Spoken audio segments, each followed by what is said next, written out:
Valappad government സ്കൂളിൽ വാർഷികാഘോഷവും endowment വിതരണവും യാത്രയയപ്പ് സമ്മേളനവും നടന്നു. വലപ്പാട് ഗ്രാമപഞ്ചായത്ത് president P K Mohanan master ഉദ്ഘാടനം ചെയ്തു.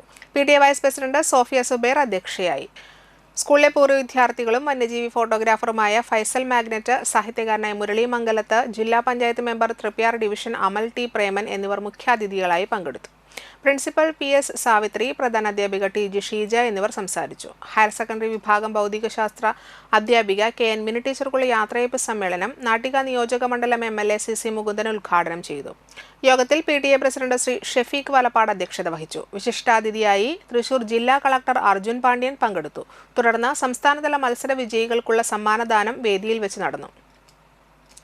സംസ്ഥാനതലത്തിൽ ചിത്രരചനയിൽ A ഗ്രേഡ് നേടിയ ഹയർ സെക്കൻഡറി വിദ്യാർത്ഥി KM അഭിനവ് ചാർക്കോളിൽ തീർത്ത ഛായാചിത്രം കളക്ടർക്ക് സമ്മാനിച്ചു. കോൽക്കളി വട്ടപ്പാട്ട് മത്സരത്തിൽ സംസ്ഥാനതലത്തിൽ പങ്കെടുത്ത A ഗ്രേഡ് നേടിയ വിദ്യാർത്ഥികൾക്ക് സമ്മാന വിതരണം തളിക്കുളം ബ്ലോക്ക് പഞ്ചായത്ത് പ്രസിഡന്റ് രഞ്ജില ഗിരിയും വലപ്പാട് ഗ്രാമപഞ്ചായത്ത് പ്രസിഡന്റ് മോഹനൻ മാസ്റ്ററും ചേർന്ന് നടത്തി. ജനപ്രതിനിധികളായ ഷാമില സലീം, ഗേളി ഷാജി, സുമേഷ് പാനാട്ടിൽ, PA ഷഹർബാൻ, വികസന സമിതി ചെയർപേഴ്സൺ PK സുഭാഷ് ചന്ദ്രൻ മാസ്റ്റർ, ദേശീയ അധ്യാപക അവാർഡ് ജേതാവും മുൻ പ്രധാന അധ്യാപകനുമായിരുന്ന ഗോവിന്ദൻ മാസ്റ്റർ, മുൻ അധ്യാപികയും കവയത്രിയുമായ സുഭാഷിണി ടീച്ചർ, സരിത രാജു, ഇന്ദു രാജേഷ്, RI സക്കറിയ, അധ്യാപകരായ Sudarshini, Sini PS, Sofia Subair, Olivia Sebastian, school leader Ridhin P Raju എന്നിവർ സംസാരിച്ചു. റിട്ടയർ ചെയ്യുന്ന അധ്യാപിക മിനി KN മറുപടി പ്രസംഗം നടത്തി. തുടർന്ന് കുട്ടികളുടെ കലാപരിപാടികൾ അരങ്ങേറി.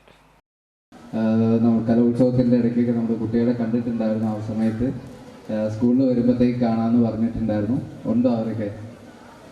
എന്തായാലും നമ്മുടെ കുട്ടികൾ അക്കാഡമിക്സിൻ്റെ കാര്യത്തിലായാലും മറ്റെല്ലാ കാര്യത്തിലായാലും നല്ല ഒരു പെർഫോമൻസാണ് കാഴ്ചവെക്കുന്നത്. അതേപോലെ തന്നെ ഇനിയുള്ള വർഷങ്ങളിലും നല്ല ഒരു പെർഫോമൻസ് കാഴ്ചവെക്കുക. അതെല്ലാം സ്പോർട്സിൻ്റെയും ആർട്സിൻ്റെ എല്ലാ കാര്യങ്ങളും കഴിഞ്ഞിട്ട് ഇനിയിപ്പം എക്സാംസിൻ്റെ ഒരു ടൈമാണ് വരുന്നത്. നമ്മുടെ ആനുവൽ ഡേയ്സ് ഒക്കെ കഴിയുമ്പോൾ